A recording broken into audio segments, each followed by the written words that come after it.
Aloha, this is Uncle Martin. That's my rescue, Lightning. And that is Lumina.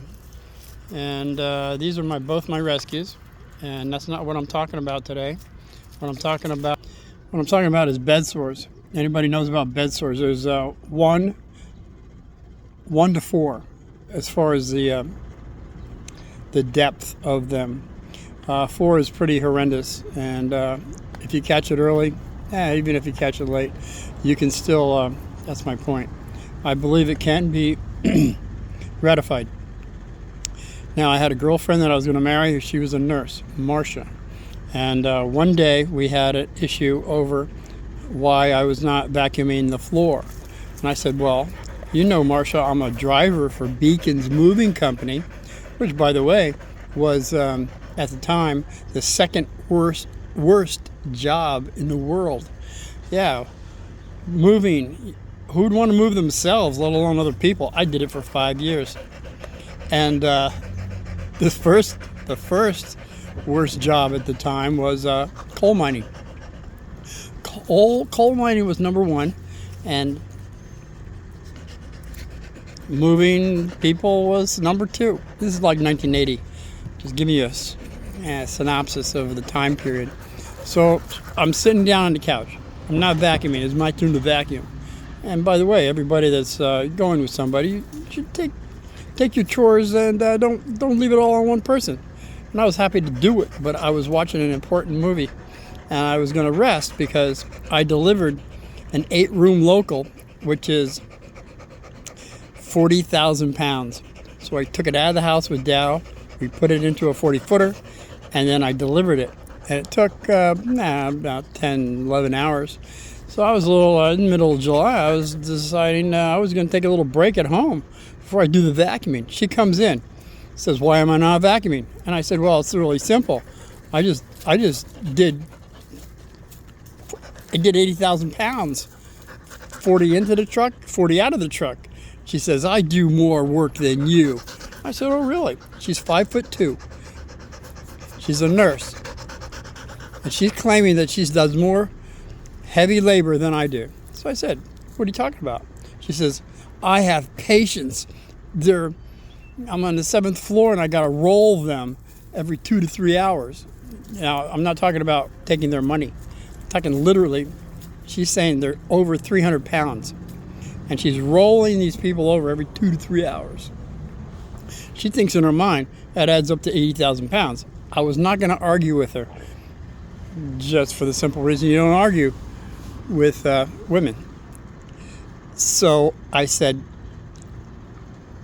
look, Marcia, you know about castor oil. Castor oil, Edgar Cayce said, castor oil will heal any ulcerated sore known to mankind. I said, how many patients you got? How many patients are you rolling? She says, I got 14. I said, okay. Do an experiment. Put castor oil, and by the way, this was the castor oil.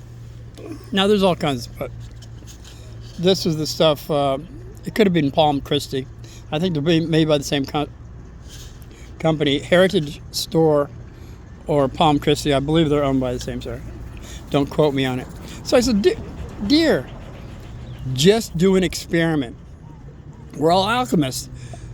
Do 7 patients and leave the other 7 alone. She says, okay, I'll try it.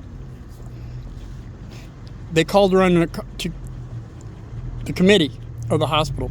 Calls her in on the carpet about 7 days later. And they want to know how come her 14 patients, there's 7 of them that don't have bed sores anymore, and the other 7 still do.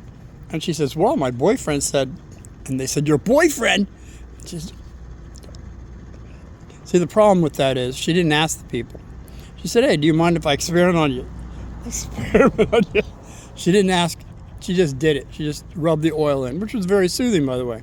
It helps the skin and many other things, but I already did an episode on healing castor oil. If you want to check that out, I go into more depth on it.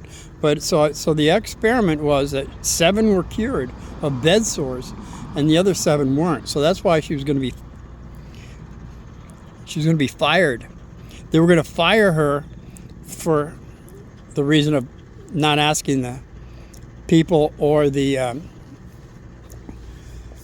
guardians that were taking care of the people to do this. And that's what I'm saying. I understand where the hospital's coming from. You got voodoo hoodoo stuff that, you know, you don't know if it's snake oil or whatever.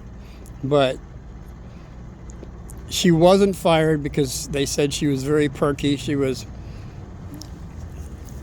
one of the best nurses they had. But they said you can never do it again. So when she come home and said, hey, they were going to fire me. I said, they were going to fire you? She says, yeah, but I got another second chance. And in my mind, I thought, see, in my mind, in 1980, I thought hospitals were going to cure you of your ailment. Not only that, but let's just say there was an issue with an ailment and then it got fixed. Why wouldn't you be happy? So my question to anybody out there is this: do hospitals help or do they hinder? Now they do both, but at a certain point you got to ask yourself, do they want you to be cured, or do they want you to take pills, or do they want you to be with them for a little longer? Hey, just imagine this: everybody's cured and they don't have any problems. There would be a lot of people out of business, a lot of doctors and nurses. So I just want to put out there a question for everybody. Has anybody had an issue with the hospital? Did they come out worse than they went in? Did you get better? And anyone with castor oil and you have a story about it, on how maybe it helped you, give me a comment, would you? And other than that, I just want to say, God bless everybody that's been here this long. Give me a thumbs up, thumbs down. Definitely a comment if you can. Subscribe if you want. Other than that, we got to say this.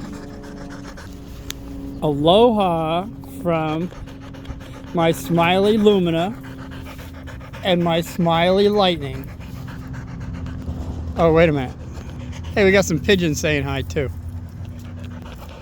God bless you, be well. God victory.